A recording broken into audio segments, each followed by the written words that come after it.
పవిత్రమైన గోవు యొక్క ఘృతాన్ని కల్తీ చేయడం అనేది అది స్వామివారికి మనకు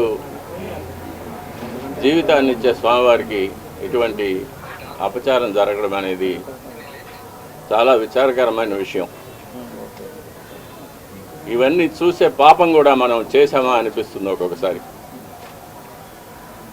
దీన్ని ఎన్నోసార్లు అప్పటి ఈఓ గారికి, చైర్మన్ గారికి దృష్టికి తీసుకెళ్ళి ఇలా ప్రసాదాల నాణ్యత సరిగ్గా లేదు, ముందులాగా లేదు, ప్రసాదాల పరిమాణాలు స్వామివారికి సరిగ్గా నివేదన కావడం లేదు, సరైన ఆగమ ఉక్తమైన కాలాల్లో స్వామివారికి నైవేద్యాలు జరగడం లేదని ఎన్నోసార్లు దృష్టికి తీసుకెళ్ళాం. కానీ లాభం లేకపోయింది. దీనికి మరొక కారణం నాది ఒంటరి పోరాటం అయిపోయింది. నాకు ఈ విషయాల్లో సహకరించేదానికి నా తోటి అర్చకులు ఎవరూ కూడా వారి వారి వ్యక్తిగత కారణాల వల్ల ముందుకు రాలేదు. ప్రధాన పరిచారకులైన వాళ్ళు రాలేదు. కాబట్టి ఇది ఈ 5 ఏళ్ళు నిరభ్యంతరంగా ఈ మహాపాపం జరిగిపోయింది. ఒక సైంటిస్ట్గా ఈ నెయ్యి యొక్క పరీక్షల యొక్క ఫలితాలు కూడా నేను చూశాను, ల్యాబ్ రిపోర్ట్స్ చూశాను. ఇందులో కూడా వెజిటబుల్ ఫ్యాటు, అనిమల్ ఫ్యాటు, జంతువుల యొక్క కొవ్వు పదార్థం, స్థావరాల యొక్క జంగమాల యొక్క కొవ్వు పదార్థాలు కలిసినట్టుగా ల్యాబ్ రిపోర్ట్ను చూశాను. నమస్తే. The last 2 days I am seeing all the reports in the media about the raging controversy on Tirupati Laddu. It is not a controversy. It is directly hurting the sentiments of crores of people like us. Mostly the people who believe in the prasadam, people who believe in the Sanatana Dharma worship of the deity. What has happened is, we have been already saying that the process of tendering, when you purchase items for the Swami, like the ingredients for laddu, you go for a lowest bidder. The moment you go for the lowest bidder, you are asking for trouble. In fact, the best cow ghee today cannot be less than 1000 rupees per kg. How can a person quote 320 rupees? If somebody is quoting 320 rupees, I am not going exact amount value, but if he is quoting 320 rupees, every packet of that might be containing adulterated ghee. So it's a big hurting issue. We have to inquire into it and find the culprits and book them to take them to task. Number 1. I appreciate the statement of Honorable Deputy Chief Minister of Andhra Pradesh, Shri Pawan Kalyan Garu, because he has said there should be a national level Dharmika Parirakshana Parishad. We have been talking about that the same way. We want a central Dharmika Parishad which will be run by all the religious heads of this Matadipatis, Pitadipatis, retired judges. If they have a central Dharmika Parishad, the temples can be run under it. That is what is the best solution, staying away from the temple system by government control. Sarvejana Sukhino Bhavantu. Praveen అని ఒక అతను అన్నాడు, Sharon అని వాళ్ళ ఆవిడ, వాళ్ళిద్దరు బెల్లంపల్లి. అతను కామెడీలో top most అనమాట. అతను ఎవరికో క్యాన్సర్ గెడ్డ ఉంది, వీడు టీవీలో చెప్తూ ఆవిడికి టచ్ గెడ్డ పగిలిపోను అంటాడు. వీడేదో శరబా ఏదో అనేస్తే ఆవిడికి వీడు ప్రేయర్ చేస్తే గెడ్డ పగిలిపోతుందంట. వాళ్ళ ఆవిడ ఇంకా కామెడీ. ఆ వీడియోలు మీరు చూడొచ్చు. అతను అంత పొడుగు ఉంటాడు. అతను ఎక్కడి నుంచో వచ్చాడు. మేడం, నేను 2 అంతస్తులు మేడ నుంచి పడిపోయాను, ఎముకలు ఫట్మని ఇరిగిపోయినాయి,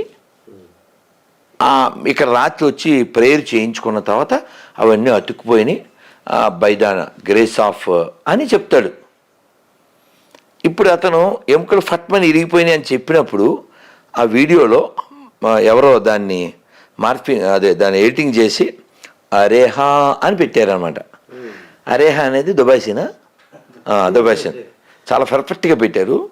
ఇప్పుడు నా క్వశ్చన్ ఏమిటంటే, వీళ్ళు విరిగిపోయిన ఎముకల్ని ప్రేయర్తో అతికిచ్చేస్తారు కదా, అలాగే ఆయిల్ కర్చీఫ్ వాడి వీళ్ళు క్యాన్సర్ గడ్డలు అవి బాగు చేసేస్తారు కదా.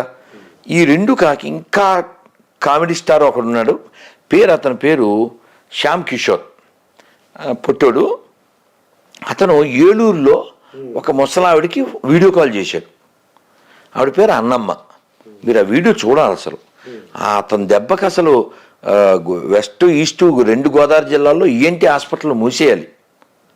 ఎందుకంటే అతను వీడియో కాల్ చేసి, ఏంటి ఆవిడ పేరు? అన్నమ్మ గారు. ఇక్కడ ఇంకొక అమ్మాయి ఉంది, ఈ బ్లాక్ షర్ట్ వేసుకున్న అమ్మాయి, వెళ్ళు అన్నమ్మ గారి వెనకాల నుంచి చెవులు మూసావా? అది ఏదో చదువుతాడు, ఆ శరబ అంటాడు. ఇప్పుడు చేతులు తీసేయి, ఇప్పుడు వినపడుతుందా అన్నమ్మ గారు? వినపడుతుంది. యాహూ వినపడిపోతుంది, 40 ఏళ్ళ నుంచి లేదు, ఇప్పుడు వినపడిపోతుంది. వీడియో కాల్లో చెవులు లేని వాళ్ళకి చెవులు వచ్చేసినాయి. వీడియో కాల్లో గడ్డలు పగిలిపోయి క్యాన్సర్ బాగిపోయింది. వీళ్ళు ప్రార్థన చేస్తే ఎముకలు అతుక్కుపోయినాయి కదా. మరి ఇన్ని జరిగినప్పుడు ఈ పనికిమాలిన బైబిల్ చదివేటప్పుడు మీకు కళ్ళజోడు ఎందుకురా? కళ్ళజోడు లేకుండా పనికిమాలిన బైబిల్ చదవలేవు. ఎంతమంది బాగు చేసావు, ఆ కలవరాయిలు వేసుకోవచ్చుగా 2 సొక్కలు, అంటే కళ్ళు బాగా కనబడతాయని. ఇప్పుడు మీరు ఇంతమందికి చేసేస్తున్నారు కదా, ఇంతమంది బాగు చేస్తున్నారు కదా, మీకు పవర్ ఉంది, మీ దేవుడి పవర్ ఉంది అన్నప్పుడు అన్నయ్యకి కళ్ళజోడు ఉంటుంది, సతీష్ అన్నయ్యకి. మాకు తెనాల్లో జాన్ బాబు కళ్ళజోడు లేకపోతే నడవదు. మా విజయవాడ పాస్టర్ ఇమానియేలు, వాళ్ళ తమ్ముడు జాన్ వెస్లీ, వీళ్ళంతా కళ్ళజోడు బ్యాచే. పాపం పోపు తెలుసా? పోపు అంటే పాపుల్లో పెద్ద పాపిని పోపు అంటారు సార్. అదేంటారు పోపు అంటారు. పోపు తెలుసుగా? పోపు అంటే పాపుల్లో పెద్ద పాపి, పాపుల్లో తోపు, అతనే పోపు. అతను ఇప్పుడు వీల్ చైర్ సార్, అతను వీల్ చైర్. నేనేమంటే ఈ ప్రవీణ్ నెంబర్ ఆయనకి ఇచ్చి ఉండొచ్చు కదా ఒక వీడియో కాల్లో. ఆడేమన్నాడు, భలే కామెడీ అసలు ప్రవీణ్ది. ఎవరిని నువ్వు నడుపుతావా అండో, నీకు పరిగెట్టాలందా అంటుంటాడు. పరిగెట్టాడు డైరెక్ట్గా. ఆడు 2 అంతస్తుల నుంచి పడిపోయాడు. ఆ సభలో ఇలా పరిగెత్తిచ్చుతుంటాడు. దరిద్రం ఏంటంటే సజ్జల రామకృష్ణ పేరు తెలుసా? తెలుసండి, రాష్ట్ర ఆంధ్రప్రదేశ్ ప్రభుత్వానికి సలహాదారండి. ఓకే. అతను ఇంకా ప్రభుత్వంలో ఉన్న కొన్ని గొర్రెలు ఈ గొర్రె ప్రోగ్రామ్కి అటెండ్ అవుతున్నాయి. కామెడీ కదా సార్ నేను చెప్పేది. వాడు కామెడీ ఫీలో, అదో కామెడీ మతం. మీకు పోనీ కోపర్నికస్ తెలుసా? కోపర్నికస్, అవునండి, ఆయన ఒక సైంటిస్ట్ అండి. ఎవరు చంపేశారు? ఈ బైబిల్ బ్యాచ్కి వెళ్ళే. భూమి ఎలా ఉంటుందో అడగండి, ఫోన్ చేయండి ఎవరికైనా గొరికి. భూమి ఎలా ఉంటుంది? భూమి గుండ్రంగా ఉంటుంది అని మీరు చెప్తారు. పురాణాల్లో చెప్పారు భూగోళము అని చెప్పారు. కానీ గొర్రెలకి ఏమని చెప్పారు? భూమి బల్లపరుపుగా ఉండను. ఆయన పాపం అలా చెప్పాడని చంపేశారు సార్, కాల్చేసి. మన జేపీ గారు కూడా చెప్పారు, జయప్రకాష్ గారు కూడా. ఆ సైంటిస్టులను ఎవరు చంపేశారు? వీళ్ళు సైన్స్ గురించి మాట్లాడతారు. వీళ్ళు సెన్సే లేని వాళ్ళు సైన్స్ గురించి ఎలా మాట్లాడతారు సార్? అయితే మీ కోపం ఏంటంటే, మీ ఆవేశం కానీ మీ కోపం కానీ అబద్ధానికి, మతం మారినందుకు కాదు, మతి లేనందుకు. ఇప్పుడు అబద్ధం సార్. ఇప్పుడు మీరు అంటే నాకేమనిపిస్తుంది, చక్కగా వాళ్ళకి ఎక్స్ప్లెయిన్ చేయొచ్చు కదా. ఎవరికి చేయాలి? వాళ్ళు ఎవరికైనా మతం, ఇప్పుడు మతం మారిపోయిన వాళ్ళు మనకు వెనక వస్తారు రావాలనుకోండి, అలకా బాబు ఇలా జరిగింది ఇలా కాదు. ఇప్పుడు వింటే మనం చేయొచ్చు సార్. ఇప్పుడు మోజెస్ అనే ఆయన నాకు ఫోన్ చేశాడు. ఫోన్ చేసి మీరు మా గురించి మాట్లాడుతున్నారు అన్నాడు. మీరు ఎవరన్నా? క్రైస్తవం అన్నాడు. క్రైస్తవం గురించి బైబిల్లో ఉందా అన్న. బెబ్బే. క్రైస్తవం అనే పదం బైబిల్లో లేదు, తెలుసా మీకు? తెలియదండి నాకు. తర్వాత కాలంలో వ్యాపారం సార్ ఇది.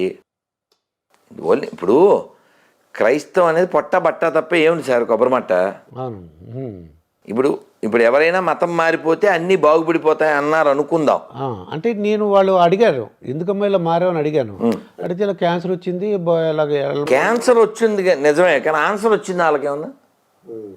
స్పాన్సర్ వచ్చాడు, కొన్ని వస్తువులు ఇచ్చాడు ఎవరికో ఒకరికి, ఓ ఫ్యామిలీ పూర్ ఫ్యామిలీ వాడికి ఓ రిక్షా ఇచ్చారు 10,000 పెట్టి, నలుగురు ఫ్యామిలీ మతం మార్చారు, బిస్కెట్ ప్యాకెట్ ఇచ్చి మతం మార్చుతారు. నేను ఇలా మతం మార్చి ఎవరిని తయారు చేస్తున్నారు? దేశద్రోహులను తయారు చేస్తున్నారు. ఏమండి ఇక్కడ ఉన్న నేను కానీ మీరు కానీ పూర్ణ కానీ సీను కానీ ఎవడైనా మా పూర్వీకులు ఏదవలో అని చెప్తావా? ఎవరు చెప్పండి. ఆడు చెప్తాడు. రాంబాబు అనే ఒక గొర్రె ఎక్కడి నుంచి అంటే తుని దగ్గర. ఏమండి మీరు మతం మారారు, మీ పేరు రాంబాబు, మీ నాన్నగారి పేరు అన్నవరం, మీ పూర్వీకులు మరి మతం మారలేదు కదా, అకార్డింగ్ టు బైబిల్ వాళ్ళంతా ఎక్కడికి వెళ్తారో అన్న. మా వాడిని నమ్మలేదుగా, అందుకని నరకానికి వెళ్ళిపోతాను అన్నాడు. ఎంత దారుణం సార్. ఇప్పుడు ఆపరేషన్ లేకుండానే మోకాళ్లకు ప్లాస్మా ట్రీట్మెంట్. మీ ఆర్థోపెటిక్ సమస్యలన్నిటికీ రోబోటిక్ టెక్నాలజీ ద్వారా తక్కువ ఖర్చుతో శాశ్వత పరిష్కారం. ఫ్రీ కన్సల్టేషన్, ప్రతి ట్రీట్మెంట్ పై 20% డిస్కౌంట్. ఈ ఆఫర్ కొద్ది రోజులు మాత్రమే. త్వరపడండి. V9 hospitals 9281465842.